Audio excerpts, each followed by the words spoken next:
आज हम engineering drawing या इंजीनियरिंग ग्राफिक्स के अंतर्गत टॉपिक स्केल के ऊपर जानकारी देंगे। स्केल एक बहुत इम्पोर्टेंट है इंजीनियरिंग ड्राइंग बनाने के लिए, मैप बनाने के लिए। जैसे कि हम देखते हैं कि कोई बहुत बड़ी लंबी रोड है या बहुत बड़ा पुल है या डैम है या बिल्डिंग है, तो उसको बनाने के लिए इतनी बड़ी ना तो ड्राइंग शीट उपलब्ध होती है, ना ही उस इतने बड़े मैप बनाना फिजिबल होता है। इसके लिए हम सुटेबल स्केल का उपयोग करते हैं और जैसे कि हम अगर स्मॉल साइज के ऑब्जेक्ट हों, इसे 5 सेंटीमीटर, 10 सेंटीमीटर, 15 सेंटीमीटर तक के, तो उसमें हम फुल साइज स्केल का उपयोग कर सकते हैं। लेकिन जैसे बहुत बड़े डैम है, बिल्डिंग है, कैनाल है, रोड्स हैं, रेलवे लाइन है, इन सबको बनाने के लिए इनका सबका मैप बनाने के लिए हम एक सुटेबल स्केल का उपयोग करते हैं, जिसे रिडक्शन स्केल कहते हैं। जैसे 1:2, यानी कोई ऑब्जेक्ट है तो उसका आधा हम स्केल बनाएंगे। 1:10 का मतलब है कि जो 10 गुना है तो उसको हम 1/10 साइज में बनाएंगे। इसी प्रकार से अगर 100 टाइम्स है तो उसको हम 100th टाइम का बनाएंगे, छोटा करके बनाएंगे। और जब हम कोई किसी बड़ी मशीन का बनाएंगे मैप, तो वो भी हम रिडक्शन स्केल पर बनाएंगे। लेकिन मशीन में छोटे छोटे स्क्रू, नट, बोल्ट रहते हैं, तो उनकी फुल डिटेल शो करने के लिए हमको इन लार्ज स्केल बनाना पड़ता है। जैसे 2:1, 10:1, 20:1, 50:1। तो ये जब उसमें हम उसकी साइज बढ़ा के मैप बनाते हैं। जैसे कोई साइज है तो उसका दुगना करके बनाएंगे या 10 गुना करके बनाएंगे या 20 गुना करके बनाएंगे, इस प्रकार, ताकि हम उसके नट या बोल्ट या स्क्रू छोटे छोटे हैं, उनकी डिटेल जो है हम क्लियरली उसमें शो कर सके मैप के ऊपर। तो इस प्रकार से हम ये 3 जो है साइज के हिसाब से 3 टाइप के स्केल हैं: full size scale, reduction scale और इनलार्जिंग स्केल्स।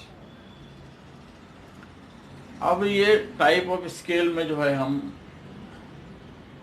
ये उसके पहले, जैसे अब कैनाल का ड्राइंग बना रहे हैं, मैप बना रहे हैं, तो कई बार ऐसा होता है कि हम बहुत ज़्यादा स्केल छोटा नहीं कर सकते, रिडक्शन नहीं कर सकते हैं, क्योंकि अगर बहुत छोटा कर दिया तो हमको उसमें जो हमको डिटेल देना है कैनाल में या रोड में या प्लेन टेल सर्वे में भी जो ड्राइंग शीट लगाते हैं, उस पर जो स्केल सेलेक्ट करते हैं, ताकि उसमें हम कोई बिल्डिंग आ गई है या कोई ट्रीज वगैरह को शो करना है, बेल्स को शो करना है, तो हम ऐसा स्केल रिडक्शन इतना करते हैं ताकि ये सारी डिटेल अच्छे से हम उसमें शो कर सकें। अब कैनाल जैसे कई किलोमीटर लंबी रहती है, 100 किलोमीटर लंबी है, तो उसमें हम इतना रिडक्शन, उसमें कई ड्राइंग शीट लग जाती हैं, क्योंकि हमको इतना रिडक्शन करना पड़ता है कि वही काफी सारे डिटेल्स उसमें भी लेफ्ट कैनाल के जो मैप है उसमें कैनाल के लेफ्ट और राइट साइड में जो भी बिल्डिंग्स आ रही हैं, वेल्स आ रहे हैं, विलेज आ रही हैं, बिल्डिंग आ रही है, वो सारा हमको उसमें शो करना पड़ता है। तो इस प्रकार से, इसी प्रकार से जो हमने बताया, इनलार्जिंग स्केल में जो छोटे पार्ट्स रहते हैं उनको क्लियरली हम बता सकें, उसके लिए हम जो है इनलार्ज स्केल को यूज करते हैं। अब टाइप एस स्केल में हमारे पास जो है ये जो है प्लेन स्केल्स होते हैं, डायगोनल स्केल और वर्नियर स्केल, ये 3 टाइप के स्केल हम बनाते हैं। इन 3 टाइप के स्केल के लिए ये प्लेन स्केल जो है, इसमें हम 2 डायमेंशन शो कर सकते हैं, जैसे मीटर और डेसीमीटर, और या मिलीमीटर और सेंटीमीटर, और इस प्रकार से जो है 2 यूनिट इसमें शो होती है। डायगोनल स्केल में हम 3 डायमेंशन शो करते हैं, जैसे मिलीमीटर, सेंटीमीटर और डेसीमीटर। और वर्नियर स्केल जैसे हमने पढ़ा है फिजिक्स में भी, वर्नियर कैलिपर्स का यूज करते हैं, उस टाइप का ये स्केल रहता है। तो हमारा ये इस स्केल को बनाने के लिए, जैसे पेनियल स्केल बनाना है या डायगोनल स्केल बनाना है, उसके लिए हमको रिप्रेजेंटेटिव फैक्टर की जरूरत रहती है। रिप्रेजेंटेटिव फैक्टर मानी स्केल ऑफ ड्राइंग। तो ये स्केल ऑफ ड्राइंग या रिप्रेजेंटेटिव फैक्टर जो इक्वल जो होता है equal to length of drawing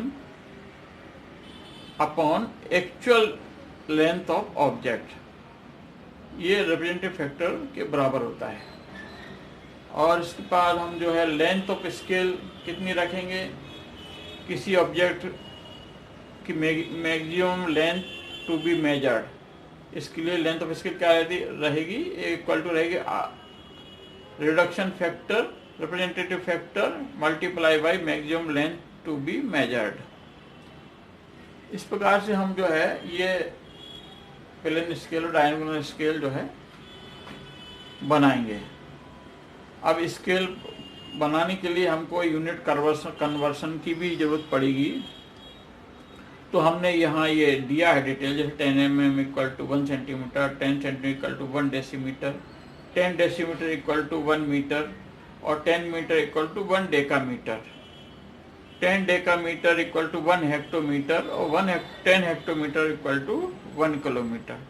तो हम इस प्रकार से एक दूसरे का कन्वर्सन हम इसमें एक दूसरे यूनिट में कर सकते हैं। जैसे हमको अगर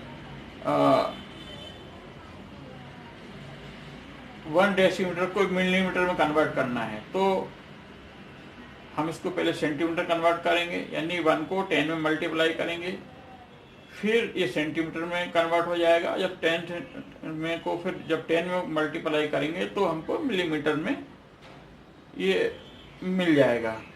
इसी प्रकार से सारी जो है ये यूनिट्स दी हैं जिसको हम एक दूसरे में कन्वर्ट कर सकते हैं। इसकी हमको आवश्यकता पड़ेगी ड्राइंग बनाने के लिए।